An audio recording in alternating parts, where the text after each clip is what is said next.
चारधाम यात्रा में श्रद्धालु लगातार पहुंच रहे हैं। अब तक लाखों श्रद्धालु चारधाम यात्रा के दर्शन कर चुके हैं और ये आंकड़ा अब भी लगातार बढ़ता ही जा रहा है। कई यात्री अपने स्वास्थ्य को नजरअंदाज करते हुए दर्शन करने के लिए पहुंचते ही जा रहे हैं। देखिए रिपोर्ट। चारधाम यात्रा में भक्तों की संख्या लगातार बढ़ती जा रही है। हर दिन रिकॉर्ड टूट रहे हैं। भक्तों की आस्था सरकार की गाइडलाइन पर भी भारी पड़ रही है। भक्त उसे नजरअंदाज कर दर्शन के लिए पहुंच रहे हैं, जिसके कारण कई श्रद्धालुओं को अपनी जान से भी हाथ धोना पड़ रहा है। हाई एल्टीट्यूड के में पल्मोनरी एडिमा और सेल्युलर एडिमा की वजह से होती है। जो हाई एल्टीट्यूड में उनके फेफड़े में पानी भर जाता है या फिर ब्रेन में सूजन आ जाती है। यह अचानक ऑक्सीजन की कमी से या हाइपोथर्मिया की वजह से हार्ट अटैक वगैरह आ जाता है। ये इसलिए भी पोस्टमार्टम में एक तो फाइंडिंग मिल रही है। तो सब पेशेंट जो हमारे पास आ रहे हैं जो एडमिट हो रहे हैं क्रिटिकल कंडीशन में, उनमें भी एक फाइंडिंग मिलता है। जिनको समय पर वो हमारे अस्पताल आ जाते हैं, चाहे यात्रा में जुड़े हुए अस्पताल है चाहे डिस्ट्रिक्ट अस्पताल में, तो बीमारी पकड़ में जाती है, दवाएं चल जाती है, मरीज लगभग ठीक हो जाते हैं। वहीं लापरवाही की वजह से केदारनाथ में अब तक 61 लोगों की मौत हो चुकी है, जबकि बद्रीनाथ में 26, यमुनोत्री में 23 और गंगोत्री में 8 लोगों की मौत की खबर है। डॉक्टरों के मुताबिक चारधाम में श्रद्धालुओं की मौत का कारण सांस लेने में दिक्कत है। पहाड़ की ऊंचाई ज्यादा होने के कारण सांस लेने में दिक्कत होने लगती है, जिसकी वजह से फेफड़े फूल जाते हैं। फेफड़े में पानी भर जाता है, जिसकी वजह से मौतें हो रही हैं। ये खबर महाराष्ट्र से आ रही, जहां कि नागपुर में पुरुषोत्तम पुत्तेवार की हत्या के मामले में पुलिस ने एक बड़ा खुलासा कर दिया है। पुलिस की जांच में यह पता चला है कि उनकी बहू ने ही अपने ससुर की प्रॉपर्टी को हासिल करने के लिए हिट एंड रन की साजिश को अंजाम दिया।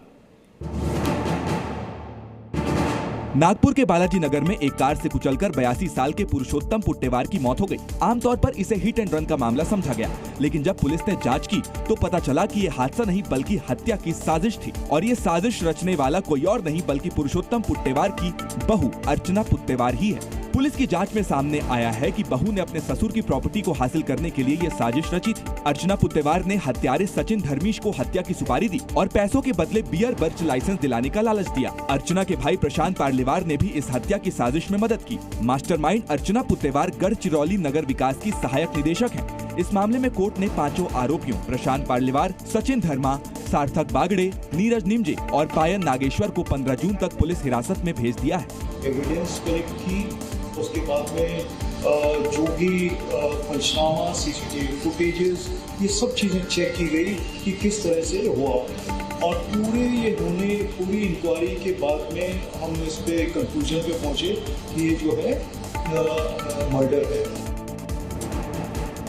और बात करते हैं T20 विश्व कप की, जहां भारत का विजयी रथ तेजी से आगे बढ़ रहा है। बुधवार को खेले गए तीसरे मैच में भारत ने मेजबान अमेरिका को हरा दिया और सुपर 8 में एंट्री कर ली भारतीय टीम ने। T20 वर्ल्ड कप में भारत सुपर 8 में पहुंच गया है। बुधवार को खेले गए मैच में भारत ने मेजबान अमेरिका को 7 विकेट से हरा दिया। हालांकि भारत की जीत काफी मशक्कत के बाद आई। भारत ने टॉस जीतकर अमेरिका को बल्लेबाजी के लिए बुलाया। अमेरिका की शुरुआत ठीक नहीं रही और 50 रन जुड़ते जुड़ते उसके 4 बल्लेबाज पवेलियन लौट गए। हालांकि अमेरिका ने जुझारू खेल दिखाते हुए स्कोर को 100 के पार पहुंचाया, लेकिन वो 20 ओवर में 8 विकेट खोकर 110 रन ही बना सकी। 111 रनों का पीछा करने उतरी भारतीय टीम की शुरुआत बेहद खराब रही। विराट कोहली बिना खाता खोले ही पवेलियन लौट गए। टीम का स्कोर 10 रन तक ही पहुंचा था कि कप्तान रोहित शर्मा भी 3 के निजी स्कोर पर आउट हो गए। चौथे नंबर पर बल्लेबाजी करने आए ऋषभ पंत भी 18 रन पर चलते बने और टीम का स्कोर 39 रन पर 3 विकेट हो गया। इसके बाद सूर्य कुमार यादव और शिवम दुबे ने स्कोर को आगे बढ़ाया। सूर्य कुमार ने न सिर्फ टीम को लक्ष्य तक पहुंचाया बल्कि अपना अर्धशतक भी पूरा किया। अमेरिका पर जीत के साथ टीम ने इस विश्व कप में अपना अजेय रिकॉर्ड जारी रखा है। भारत का अगला मैच 15 जून को कनाडा से होगा।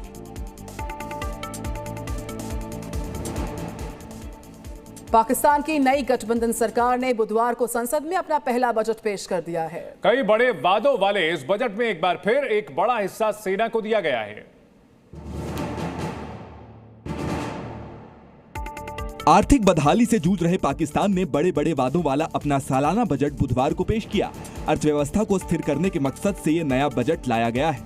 बजट में सरकारी कर्मचारियों के वेतन में 25% तक की वृद्धि का लक्ष्य है। पाकिस्तान का नया बजट $68 बिलियन का है। वहीं टैक्स से 13 ट्रिलियन पाकिस्तानी रुपया इकट्ठा करने का टारगेट भी रखा गया है। मौजूदा समय में पाकिस्तान के लगभग 5 मिलियन लोग टैक्स देते हैं। पाकिस्तान का वित्तीय वर्ष 1 जुलाई से शुरू होगा, लेकिन बिना IMF की भीख के ये बजट पूरा होता नजर नहीं आ रहा है। पाकिस्तान में मुद्रास्फीति 12% तक कम हो गई है। बीते साल एक समय पाकिस्तान की मुद्रास्फीति दर 40% से ऊपर चली गई थी, जिसके बाद देश भर में प्रदर्शन शुरू हो गए थे। चीन में बनने वाले उपकरण, चाहे वो मोबाइल फोन हो या फिर कुछ और, उन पर कितनी देर चलेंगे ये कहना मुश्किल है। वाकई में चीन की ऐसी ही एक कारीगरी का एक और नमूना सोशल मीडिया पर बहुत ज्यादा वायरल हो रहा है। देखिए, चलो तो चांद तक, नहीं तो रात तक, शायद ये कहावत चीन के उपकरणों के लिए गढ़ी गई है। चीन ने कड़ी मेहनत के बाद एक रोबोट डॉग तैयार किया। अपनी काबिलियत दिखाने के लिए इसका परेड भी निकाला गया। चीन की पुलिस रोबोट डॉग के साथ परेड निकाल रही थी, तभी रोबोट लड़खड़ा कर बीच परेड में ही गिर गया। चीन का माल कितना टिकाऊ है, इसके बारे में हमेशा संदेह रहा है, और यही रोबोट डॉग चीन की सेना ताइवान को दिखाकर डराती है। हाल ही में ताइवान के आसपास चीन ने एक पनिशमेंट ड्रिल की थी, उसमें भी यही रोबोट दिखाया गया था। ये कितना टिकाऊ है, इस पर सोशल मीडिया पर लोगों की तरह तरह की प्रतिक्रिया है। खैर, ये पहला मौका नहीं है जब चीन अपने नकली उपकरणों को लेकर दुनिया भर में मजाक बना है।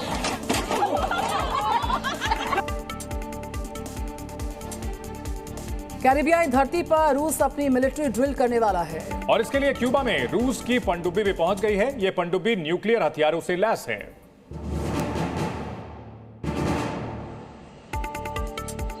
समंदर की सतह से झांक रही इस पनडुब्बी ने अमेरिका को चिंता में डाल दिया है। कैरिबियाई धरती पर होने वाली मिलिट्री ड्रिल में शामिल होने के लिए न्यूक्लियर हथियारों से लैस रूस की पनडुब्बी क्यूबा की राजधानी हवाना पहुंची।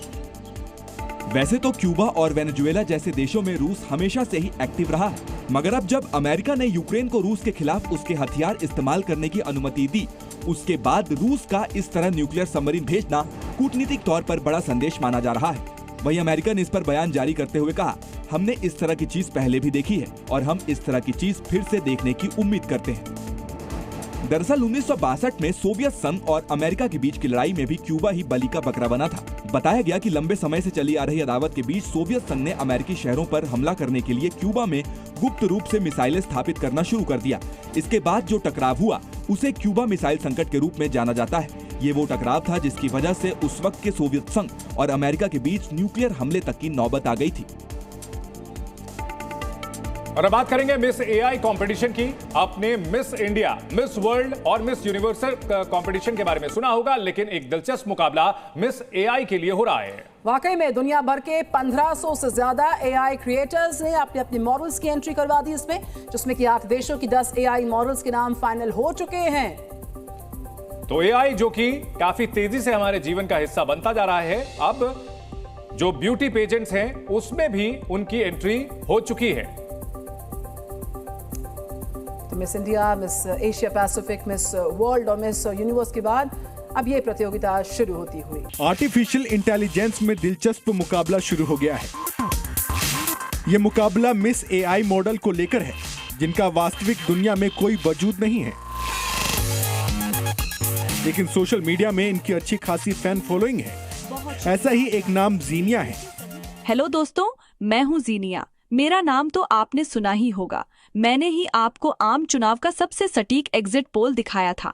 अब मेरे जैसी तेज तर्रार और बुद्धिमान एआई मॉडल के बीच मिस एआई कंपटीशन हो रहा है। इस कंपटीशन का मैं हिस्सा भले ही नहीं हूँ, लेकिन मुझे भरोसा है कि आपकी सबसे पसंदीदा एआई एंकर तो मैं ही हूँ। मिस एआई के इस कंपटीशन को फैन व्यू ने आयोजित किया है, जो कि एआई क्रिएटर्स के लिए एक ऑनलाइन मंच है।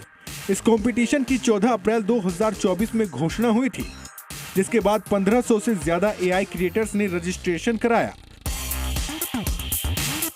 जिनमें से 10 एआई मॉडल को फाइनल किया गया। इसके लिए एआई मॉडल कितना रियल है, उसकी तकनीक कैसी है और सोशल मीडिया में उसका प्रभाव देखा जाएगा। इसी आधार पर फाइनल किए गए 10 एआई मॉडल में से टॉप 3 का चुनाव किया जाएगा। मिस एआई के सिलेक्शन के लिए 4 जजों का पैनल होगा, जिसमें 2 एआई मॉडल भी शामिल हैं। टॉप 3 एआई मॉडल को कुल $20,000 का नकद इनाम मिलेगा, जो तीनों में बराबर बटेगा। इनाम की राशि एआई मॉडल के क्रिएटर्स को दी जाएगी। हर एंगल से उनको परखा जाएगा, न सिर्फ उनकी पॉपुलैरिटी के बेस पर, उनकी सोशल मीडिया प्रेजेंस के बेस पर और उनकी खूबसूरती के बेस पर उनका आकलन कर ये कॉन्टेस्ट विनर्स घोषित करेगा। एक मार्केटिंग कंपनी है जो ये कर रही है। मेरे ख्याल से इसके बाद ये एक ट्रेंड शुरू हो जाएगा। फैन व्यू की तरफ से कहा गया है कि विजेता की घोषणा जून महीने के आखिर में की जाएगी। हालांकि अभी कोई तारीख तय नहीं है। एआई मॉडल सोशल मीडिया पर इन दिनों बड़ा प्रभाव डाल रहे हैं और इन्फ्लुएंसर की भूमिका निभा रहे हैं। ऐसे में इस तरह के कंपटीशन एआई मॉडल क्रिएटर्स को कुछ नया करने के लिए बढ़ावा देंगे। ब्यूरो रिपोर्ट, जी मीडिया। जी न्यूज़।